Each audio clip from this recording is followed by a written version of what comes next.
Hey, what's going on, guys? It's Unfairly back here with some more Marathon PvP content. Today we're going to be getting into the usual combat insights, how to navigate wrenches thrown into your gameplay, and a few plays that I've made throughout these ranked and outpost matches that have allowed really our fights to kind of turn the tide even if we were at a disadvantage. So we're going to get right into it here in a sec. We have a good amount of clips today. As always, come through and join the Marathon Masterclass Discord. Link is in the description and in the bio. We're always in there hanging out, sharing our progress, looking for groups, reviewing content, and just sharing our successes in general. So let's get it here. We're going to start off on Outpost. This is a fight that we are going to take, and you're going to see kind of the roller coaster of which it is. So we have the height position we start off. First bad mistake, I mean, I'm going to be jumping in without very much information or tags. This was a pretty bad situation that kind of could have started off this fight in a very, very bad way and disadvantaged my team. But we're going to play it accordingly. We're going to stay still, make our big three decisions: heal, ability, evade. And in that kind of calm and clarity, we're going to be able to find that kill. And so it kind of gives us the green light to do a little bit of exploring. Again, being very cognizant of our audio cues. What kind of audio am I giving out to them? At most, really, a crouch step. And so we're able to get this guy and sneak him on the stairwell. More people, I guess. We're going to finish him off for the least amount of information and tags being passed along to the teammates. We're going to hop into the loot knowing that the immediate area is secure and that we have at least a teammate watching. But as you can see, things never really go according to plan, so you always have to be ready to pivot and match the flow of the gameplay. Go instantly from looting back into your hyper-aware combat kind of mentality. And so again, we self-reset ourselves, we get healed up, and we get ready to take the fight. And so now at this point, we almost realize that it is indeed a fully separate team. And so we're going to kind of take the rat, kind of the rat way of playing this. We're going to kind of shoot and scoot. Very kind of guerrilla-ish warfare. Just kind of popping out one at a time, seeing what damage, what information I can get. And then once I know that I can't put out any more damage or have not enough information, or obviously that I need to heal, we're going to soft reset and get back, reset the fight, so we can make the next decision to get this fight over with. Being that my teammate has no health and a teammate's down, I'm going to continue playing this kind of aggressive guerrilla warfare. You can see shoot and scoot over and over again. I'm taking away at their shields, their damage, their confidence. And so eventually you can see that they get frustrated and one of them pushes me. I keep a very, very good head peek where basically only the topper part of my body was available for him to shoot, and he wasn't able to see me or put shots on me quick enough. And then with the great comms from my teammates, we're going to be able to finish off both teams. It just shows how that patience and that those reconsiderations are something that can really change the tide of a fight. When you notice that the other team is kind of scrambling or has their minds and their ears everywhere, you can kind of blend into that background noise and use it as an advantage to kind of overwork them. And you can see how I was just kind of running out, shooting, maybe not getting kills every time I peeked, but I was getting information and I was getting damage. I wasn't just sitting there listening, I was progressing the fight, even if there weren't eliminations being gotten. I was essentially setting up the eliminations, putting out the damage, taking away their heals, and just continuing to put unsureness and uncertainty into their minds to keep them off balance. And you can see that when someone is off balance, even if they're a bigger and better target than you are or stronger, you can use that leverage to topple them easily. And so this is another good one. This is on ranked in perimeter. Obviously that's the rotation this week. We were actually running away from a team, and they made the best play, and they kind of counter-rotated us and met us where we were running. So this is a situation where you'll find yourself in a lot of times where it's kind of a stalemate, and it's almost like a tunnel. So there's no really way to like leave left or right. It's either you push forward or you retreat.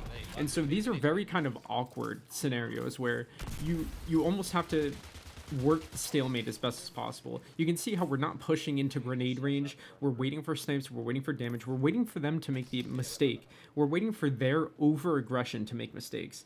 Anytime you have someone that's over-aggressive and pushing you, kind of disregarding their own health and safety, that is when you're going to have the biggest chance of turning around a fight and clutching. So you can see, we get some damage, but we also take some damage as well. And so look at this. We're not fully retreating. We're tactically retreating, where we're kind of holding. We still have them funneled into a tunnel. They either have to go forward or back. They can't go left, right. And you can see that their over-aggression allows us to give them more damage.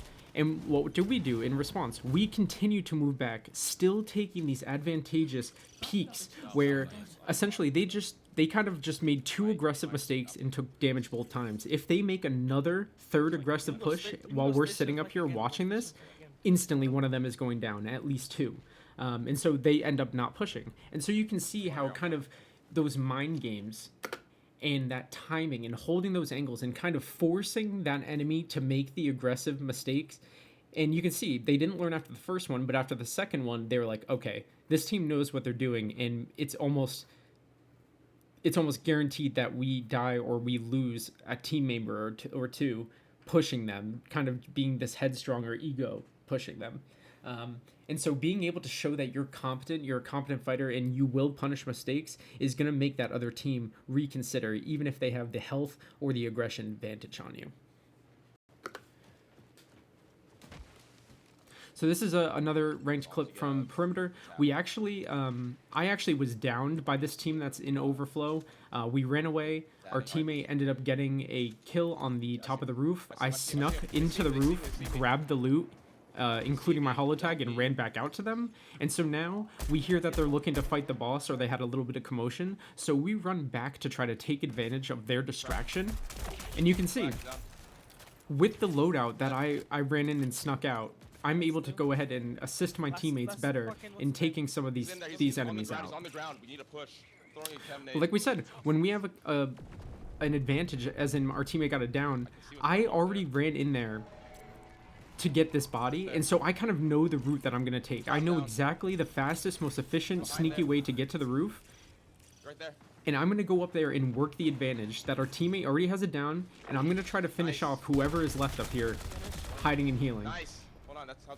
And there we go from being a 2v3, me with no loot, to me sneaking a loadout and us wiping a full trio, and we end up getting out.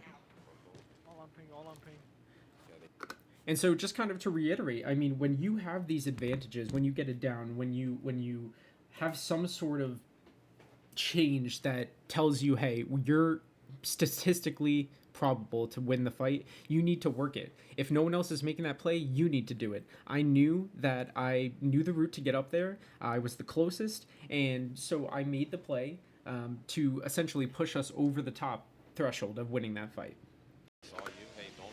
If we didn't push, they might have healed up, and the fight just would have continued being a drawn-out 50-50 where we very well could have lost. And so here, again, we're on Perimeter, we're in a north relay, we're sitting on the roof, we understand that there's people coming into the POI from the east. We're kind of trying to keep a semi-height just to get this advantage if they push in. Obviously, height is always going to be the advantage in a vertical game like Fortnite. We're using our auto cues, and we hear them coming in. And look at this height. We get an easy kill with no shots taken back from the person, at least that I'm aiming at. It's good that he had a teammate which put damage on me. That's excellent to peek the same kind of angle, helping out your teammates. But we have the advantage already. It's a 2v3. And so what are we going to do? With the AIs kind of shooting us and giving away our position, the first person being down knows that we're up there. And you can see that they know because I take that shot. But what are we going to do? We're going to be making the solo play even before my teammate says it. We're going to soft disengage the fight and rotate around where we think that the rest of the teammates are. Again, containing the unknown, making sure your back is not towards anything that's unknown, and keeping everything that you want to see in front of you. And you can see it. We catch someone off the side, and we put them down. And now, if the first person hasn't been revived or anything, we can safely consider that it is now a 3v1. And so we're going to be a little bit more aggressive. Again, still wrapping around, containing the unknown, containing where his kind of exit points or his fleeing points are going to be. So I'm coming from the extreme right, teammates going middle, another teammate's going kind of aggressive right towards him left.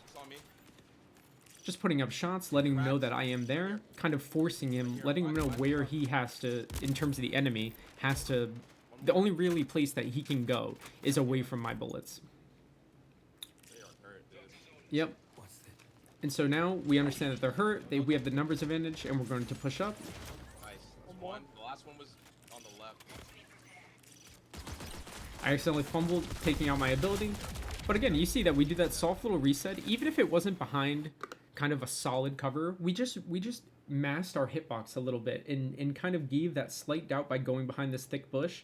And we got our weapon out, put our crosshair where it needed to be, and we returned shots. And we helped our teammates put him down and win the fight. And we ended up getting out with nice loot and easy threshold for ranked. Hey, we made noise. Be ready. Another great comm. Hey, we made noise, be ready. In ranked, especially, as soon as you're fighting, putting off an exfil, something, or even a supply drop, something that alerts the whole map that you're there, people are going to be coming towards it. They want to put down or take the easily advantaged fight of people who are already fighting.